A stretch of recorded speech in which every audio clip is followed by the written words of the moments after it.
Welcome to Shankar study academy. Friends, आज इस video में मैं बताऊंगा कैसे मैं जस्ट एक मंथ की सेल्फ स्टडी तैयारी से जीसी नेट और पीएचडी क्वालिफाई हुआ, वो भी बिना कोचिंग से। अगर ये टिप्स आप फॉलो कर लेंगे तो आप भी क्वालिफाई हो जाएंगे। अभी मेरा एमए अपेयरिंग है, फर्स्ट ईयर का भी रिजल्ट निकला है और अभी नेक्स्ट ईयर मार्च अप्रैल में मैं फाइनल ईयर का एग्ज़ाम दूंगा। तो चलिए स्टार्ट करते हैं। वीडियो स्टार्ट करने से पहले मैं आपको बता दूं, मेरा नाम भीम शंकर है। मेरी जॉब प्रोफाइल इस समय करंटली मैं एमएनसी में आईटी इंजीनियर की पोस्ट पर काम कर रहा हूं।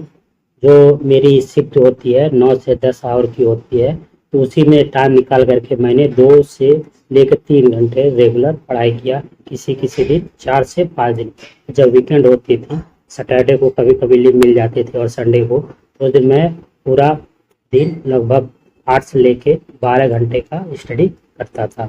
तो आप भी 1 से लेकर 1.5 महीने में अगर 6 से 7 घंटे डेली पढ़ रहे हैं तो इजीली आप नेट और जेआरएफ दोनों क्वालिफाई हो सकते हैं। चलिए स्टार्ट करते हैं। देखिए, जो यूनिट फर्स्ट है पॉलिटिकल थ्योरी है, इसके लिए मैंने ओपी गावा की बुक को पढ़ा था। इसपे जो पॉलिटिकल जो थ्योरी है, इससे पॉलिटिकल थ्योरी का जो है बेसिक आइडिया मिल जाता है। कि पॉलिटिकल थ्योरी का आप एक बार ओवरव्यू इसका ले लीजिए, उसके बाद आपको PYQ क्वेश्चन करना है इसके जो है यूनिट फर्स्ट का। आपको अगर इस पे एग्जाम में यूजीसी नेट और जेआरएफ में क्वालिफाई अगर होना है तो आपको सबसे ज़्यादा आपको प्रैक्टिस करना है। PYQ तो मस्ट है, आपको इसको एकदम रट जाना है और मॉक टेस्ट करना। मैं सबसे ज़्यादा फोकस PYQ पे किया था। अब PYQ आप ऑनलाइन भी कर सकते हैं, ऑफलाइन।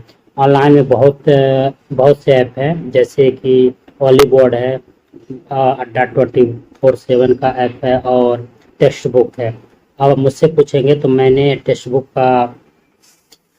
का ऐप से मैं ज़्यादातर ऑनलाइन PYQ दिया था और ऑफलाइन भी दिया था। ऑफलाइन में मैंने दृष्टि का जो 1600 प्लस क्वेश्चन है, उससे भी पूरा 1600 क्वेश्चन मैंने 2 से 3 बार किया था।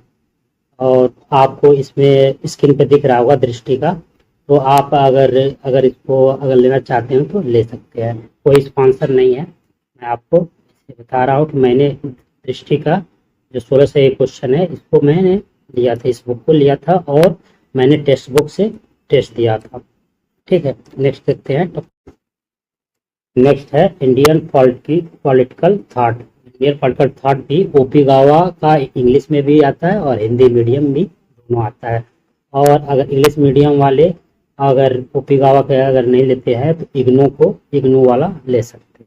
ठीक है, मैं तो आपको सजेस्ट करूंगा कि इस दोनों बुक को मत लीजिए। अगर PYQ क्वेश्चन आप अगर कर ले रहे हैं, PYQ क्वेश्चन और दृष्टि के 1600 क्वेश्चन, उसमें कुछ थ्योरी भी दिया है, और उसके थ्योरी कर लेते हैं, PYQ कर लेते हैं और मॉक टेस्ट लगा लेते हैं, तो इस टॉपिक का बुक नहीं पढ़ना पड़ेगा। आपके पास दिसंबर का एग्जाम है, तो आपके पास 2 से लेकर 2.5 महीने हैं।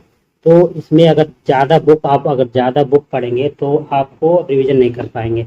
इसमें आपको क्या करना है कि कुछ टॉपिक के शॉर्ट्स नोट बनाना है कि एग्जाम से पहले आप रिवीजन कर सके, और ज़्यादा से ज़्यादा मॉक टेस्ट पर देना है। मॉक टेस्ट पर जैसे क्रॉनिकल ऑर्डर वाला जो है उसमें क्वेश्चन आते हैं, तो आप अगर मॉक टेस्ट नहीं दे रहेंगे तो आप कितना भी थ्योरी पढ़ ले तो वहाँ पर एग्जाम में आपका हो नहीं पाएगा। तो मैं यही सजेस्ट करूँगा, अगर बुक लेना है, अगर पढ़ना है तो पढ़ लीजिए, लेकिन अगर यूजीसी नेट और जेआरएफ क्वालिफाई होना है तो अगर थोड़ा कम भी बुक पढ़ेंगे तो उतना सही रहेगा। ज़्यादा बुक हो जाएगा तो बर्डन होगा।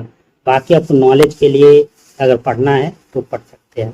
ठीक है, तो इसमें आप ये कर सकते हैं, मेरे हिसाब से PYQ आप कीजिए। दृष्टि पब्लिकेशन में जो 1600 क्वेश्चन है उससे थ्योरी भी पढ़ लीजिए और PYQ कर लीजिए और मॉक टेस्ट दे लीजिए। इसमें आपका पूरा कंप्लीट हो जाएगा। ठीक है, अब पॉलिटिकल थॉट है, यूनिट 3 है, वेस्टर्न पॉलिटिकल थॉट है। तो ओपी गावा का इसमें भी ले सकते हैं, हिंदी और इंग्लिश मीडियम दोनों आएगा। तो ओपी गावा का मैं क्यों है, सब और भी बुक हैं, इसमें क्यों मैं ओपी गावा का बुक बता रहा हूँ।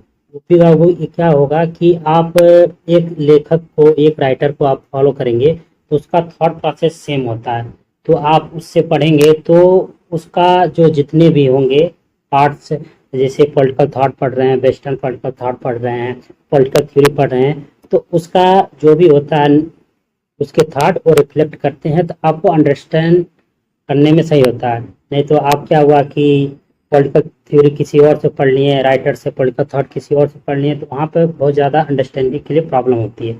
मैं तो कहूँगा इसका इसका बुक ले लीजिए, ये ज़रूरी है। तो क्योंकि बेस्ट ऑफ पॉलिटिकल थॉट थोड़ा कंफ्यूजिंग होता है, आप उसके बारे में उतना नहीं जानते हैं, तो इसके लिए आप ये बुक पढ़ सकते हैं।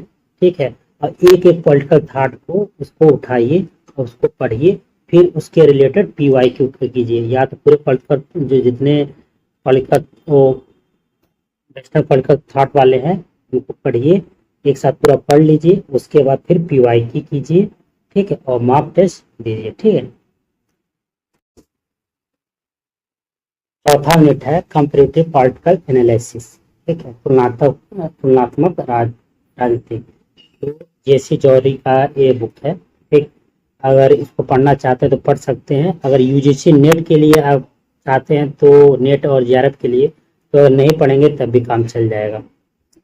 लेकिन अगर थोड़ा बहुत पढ़ना भी चाहते हैं तो इसमें जो थिंकर है वहाँ से थिंकर का निकालिए, थिंकर पर फोकस करिए, बस थिंकर पर फोकस करिए और PYQ पूरा कीजिए। PYQ के एकदम रट जाइए उसके ऑप्शन से। और टेक्स्ट बुक तो इसलिए मैं कह रहा हूँ, टेक्स्ट बुक में क्या है कि क्वेश्चन जो दिया है उसके साथ जो 4 ऑप्शन है उसका एक्सप्लेनेशन अच्छे से दिया है टेक्स्ट बुक में, इसलिए मैं बोल रहा हूँ कि टेक्स्ट बुक अच्छा है।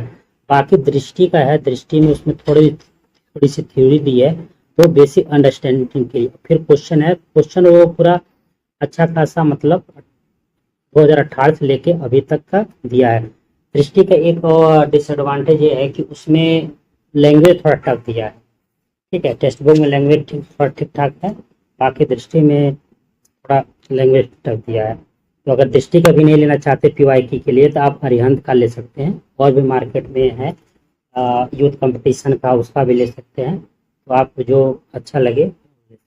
ठीक है, इसमें आपको क्या करना है, थिंकर पर फोकस करना है, PYQ करना है। ठीक है, तो आपका ये टॉपिक एकदम अच्छे से कंप्लीट हो जाएगा। ठीक है, नेक्स्ट देखते हैं। नेक्स्ट यूनिट 5 है इंटरनेशनल रिलेशन। इसमें लोगों को बहुत कंफ्यूजन होता है कौन सी बुक पढ़ें और कौन सी बुक ना पढ़ें, लेकिन मैं सजेस्ट करूँगा कि कोई इंटरनेशनल रिलेशन कोई एक बुक है नहीं, क्योंकि ये डायनेमिक पार्ट है, ये बदलता चेंज होता रहता है। तो मैं कहूँगा ज़्यादा से ज़्यादा इंटरनेट और न्यूज़ और UPSC की नोट, UPSC कौन सी, सुब्रा रंजन की है PSI, अगर पढ़ना चाहते हैं तो पढ़ सकते हैं। नहीं तो UPSC की बहुत से और आते हैं, नोट्स आते हैं, आप मार्केट में जाएंगे तो इंटरनेशनल रिलेशन का आपको मिल जाएगा। और यूट्यूब पे ये बहुत ज़्यादा मस्ट इम्पॉर्टेंट है। यूट्यूब पे प्रशांत धवन करके सर हैं, टीचर हैं, स्टडी IQ पे इस समय है, और अंकित अवस्थी हैं। इनको आप रेगुलर फॉलो करते रहेंगे तो आपको बहुत ईजी हो जाएगा। इसको आप इनके इंटरनेशनल रिलेशन से, न्यूज़ से डेली इनके वीडियो आते रहते हैं, हो जाएगा। और PYQ तो आपको मस्ट है, इस पर PYQ आपको करना ही करना है। ठीक है, और इंटरनेट पर जैसे कि PYQ तो हो गया, फिर क्या होगा कि विजन IS, इंटरनेशनल के विजन IS का करंटली मंथली करंट अफेयर आता है, मंथली करंट अफेयर आता है। आप फ्री इसको डाउनलोड कर सकते हैं, गूगल पे जा करके उनके साइट पे फ्री डाउनलोड कर सकते हैं। उसमें एक सेक्शन आता है इंटरनेशनल रिलेशन का, तो उस सेशन को आप पढ़ लेंगे तो उसमें आपकी टॉपिक एकदम क्लियर हो जाएगा, और PYQ कर लेंगे तब भी हो जाएगा। ये सब फॉलो कर लेंगे तो हो जाएगा। इसके लिए बुक आप न लें तो सही है। ठीक है, नेक्स्ट यूनिट 6 है इंडियन फॉरेन पॉलिसी। मुझे लगता है बहुत ज़्यादा इजी टॉपिक है, अगर आप थोड़ा समझ सकते हैं। फैक्ट बेस पे बस आपको रटना है। इसमें क्या है, ऑर्गेनाइजेशन है। ठीक है, ऑर्गेनाइजेशन जैसे NAM है, नॉन अलाइनमेंट मूवमेंट है, सार्क है, ब्रिक्स है, ठीक है, G20 है, ठीक है, G7 है, नाटो है, ठीक है, SCO है, संघाई कॉर्पोरेशन इंडिया, और इस SCO है, आसियान है, ठीक है, एशियन डेवलपमेंट बैंक है, वर्ल्ड बैंक है, यूएनओ है, ठीक। गूगल पर आप सर्च कीजिएगा टॉप टॉप 15 या टॉप 20 इंटरनेशनल ऑर्गेनाइजेशन, फिर ठीक है। तो इसमें जो टॉप आए उसके बाद उसको एक एक टॉपिक खोल करके विकिपीडिया से आप उसका नोट्स बना लीजिए, कब स्थापना, कब इस्टेब्लिश हुआ था, संस्थापक जो थे, उसके फाउंडर मेंबर कौन थे, ये सब चीज़ आप ले लीजिए। ज़्यादातर आप फोकस कीजिएगा, ठीक है, इंडिया से रिलेटेड, जो इंडिया उसमें ज्वाइन किया था, साउथ एशिया, जैसे सार्क हो गया, ठीक है, ब्रिक्स इसमें है, नैम में है, ठीक है, एससीओ में है, इंडिया मेंबर है, ठीक है, और आसियान समिट है। इस सब चीज़ में आप इस पर ज़्यादा आप फोकस कीजिएगा। इफेक्ट बेस होता है, ठीक। और इसके लिए भी कोई बुक की ज़रूरत नहीं है, आप एमईए की side, ministry of external affair की साइड भी उसमें जा सकते हैं। आप करंट अफेयर विजन की जो है, ठीक है, विजन की जो है करंट अफेयर, जो फॉरेन का जो करंट अफेयर होता है, इंडियन फॉरेन का, उसमें जो होता है विदेश का, और उस पर आप फोकस कर सकते हैं। मंथली जो करंट अफेयर होता है उस पर आप पढ़ सकते हैं, तो आपका इसमें क्लियर हो जाएगा। उसके बाद पीवाई की आप कर लेंगे तो वो क्लियर हो जाएगी, पीवाई की और मॉक टेस्ट आपको मतलब मस्ट जरूरी है, कर लेंगे तो क्लियर हो जाएगी, ठीक है। चलिए नेक्स्ट देखते हैं। नेक्स्ट वेरी मोस्ट इम्पॉर्टेंट, इससे बहुत ज़्यादा पोर्शन में आपको यूजीसी नेट में आपको इस टॉपिक दिखेगा, पॉलिटिकल इंस्टीट्यूशन ऑफ इंडिया। आप इसके लिए आपको एम लक्ष्मीकांत है, ये पूरी मोटी सी है यूपीएससी के लिए, और जितने भी एग्जाम है जहाँ पर पॉलिटिकल साइंस आता है, ये एक तरह से एक ग्रंथ है, एक गीता है, ठीक है। ये एस्पिरेंस स्टूडेंट के लिए ये गीता है, तो आपको इसको पूरा, मोटी सी है लेकिन इसको पूरा नहीं पढ़ना है, ठीक है। जो इसके रिलेटेड है, जैसे पॉलिटिकल इंस्टीट्यूशन ऑफ इंडिया, जो आपको सिलेबस निकालिए उसमें क्या क्या टॉपिक है, प्रेसिडेंट ऑफ इंडिया, ठीक, governor of state, prime minister, ठीक, लोकसभा स्पीकर, राज्यसभा सभापति, जितने हैं ये सब टॉपिक है, उसमें से टॉपिक वाइज निकाल करके आपको वही पढ़ना है, एक्स्ट्रा कुछ नहीं पढ़ना है, ठीक है। इसे पढ़ लेंगे और कहीं भी जरूरत नहीं है, बस ये लक्ष्मीकांत, ये बुक आपको एकदम जरूरी है, मस्ट, इसको लेना जरूरी है, ठीक है। पढ़ लेंगे तो आपको पूरा ये टॉपिक क्लियर हो जाएगा, और पीवाई क्यू क्वेश्चन सॉल्व कर लेंगे तो हो जाएगा काम, ठीक है। चलिए नेक्स्ट टॉपिक, नेक्स्ट यूनिट है पब्लिक एडमिनिस्ट्रेशन इन इंडिया।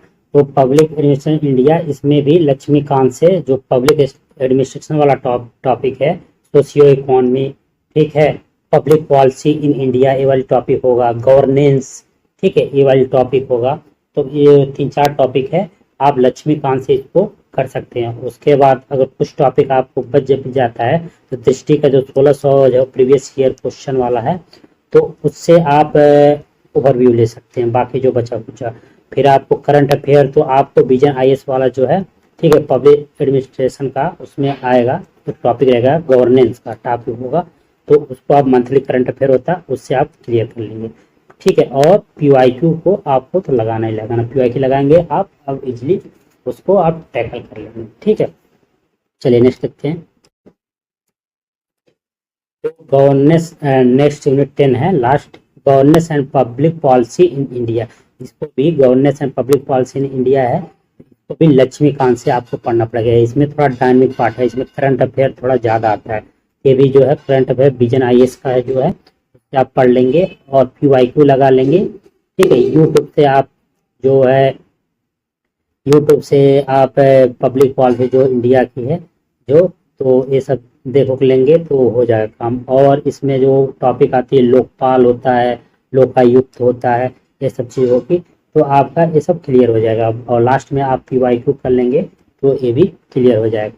तो आपको 3 बुक मस्ट है, 3 से 4 बुक मस्ट है लेना, ठीक है, यूनिट फर्स्ट के लिए, ठीक, यूनिट सेकेंड के लिए और यूनिट 7 के लिए, इतना बुक तो मस्ट है, आप ले लीजिए। लक्ष्मीकांत को आप तो जरूर लेना है, ठीक है, इसको तो लेना ही है। और दृष्टि का आप ले सकते हैं, ठीक है, अगर नहीं है तो पहला यूनिट का, दूसरा यूनिट का और 7वां यूनिट का, इसका बुक ले लीजिए। ज़्यादा बुक नहीं लेना, ज़्यादा बुक ले लेंगे तो आपको अलमीरा में रखे पड़ जाएगा और लास्ट में आप पढ़ भी नहीं पाएंगे, ठीक है। और पीवाईक्यू का आप ज़्यादा फोकस कीजिए, पीवाईक्यू कीजिए, उससे आपके पूरे क्वेश्चन वहाँ पर कैसे एग्जाम में क्वेश्चन को टैकल करते हैं आपको पता चल जाएगा। जैसे कि क्रोनोलॉजिक होते हैं, 4 ऑप्शन होते हैं, तो इसमें क्या होगा कि अगर 2 ऑप्शन इसमें आता है तो ऑप्शन ए बी सी ऐसे होता है, सी डी एफ होता है, तो उसमें आपको एलिमिनेट अच्छे से कर लेते हैं। तो आप ज़्यादा से ज़्यादा मॉक टेस्ट देंगे तो वहाँ पर क्वेश्चन एलिमिनेट कर लेंगे, तो 10 से 12 क्वेश्चन आपको अगर आता भी नहीं रहेगा तो डायरेक्ट इनडायरेक्ट आपके सही हो जाएंगे। ठीक है, तो ये वीडियो लंबा हो गया। नेक्स्ट पार्ट में हम पेपर फर्स्ट बताएंगे कैसे आप लगभग 40+ क्वेश्चन आप सही कर सकते हैं। तो इस वीडियो का अगर अच्छा रिस्पांस होगा तो नेक्स्ट पार्ट भी बना देंगे, और उसके बाद आपको वीक में 1 से 2 वीडियो मिलेगा जो मोस्ट लो हैंगिंग फ्रूट वाले जो टॉपिक होते हैं, जो हम मतलब उसको हम लोग जानते हैं लेकिन उसको सही से हम लोग रिवीजन नहीं कर पाते हैं, तो उसको रिवीजन तो उसका वीडियो मैं डालता रहूँगा जिससे आपका रिवीजन हो जाए। आप देखिए, आप लोग एग्जाम दिए होंगे तो 75 से 85 इजिली आ जा रहा होगा। ठीक है, इजिली क्वेश्चन सही हो जा रहे होंगे। बाकी 85 से लेकर 100 क्वेश्चन के लिए आपको प्रॉपर इसको रिवीजन करना होगा, स्मार्ट वे से करना होगा, तो आप आराम से हो जाएगा। तो जो 15 से जो 20 क्वेश्चन जो आपको बूस्टअप कराना है, तो ये मैं आपको रिवीजन का डेली मैं कम्युनिटी में डालता रहूँगा क्वेश्चन, और उसका एक्सप्लेनेशन जो इम्पोर्टेंट टॉपिक होगा तो आप उसको अटेम्प्ट करते रहिएगा, और शॉर्ट वीडियो इसका मैं डालते रहूँगा। ठीक है, अपने नोट्स का शॉर्ट वीडियो उसमें डालते रहूँगा, तो आप उसको देखते रहिए, बार बार रिवीजन करते रहिएगा। तो 2 से 3 महीने में आपका अच्छे से जो जो मतलब मस्ट है क्वेश्चन जो उसमें आएंगे, एग्जाम में आने के देखने को मिलेंगे, तो उसको कम से कम आप गलत ना कर सके, और इजिली आपका जो है इसको जो 75 85 पे अटक जा रहा है तो वो 95 से लेके 105 क्वेश्चन सही हो जाए। आपको वीडियो अच्छा लगा हो तो चैनल को सब्सक्राइब कीजिए, लाइक कीजिए, ज़्यादा से ज़्यादा लोग शेयर कीजिए। मिलते हैं नेक्स्ट वीडियो में। थैंक यू, जय हिंद।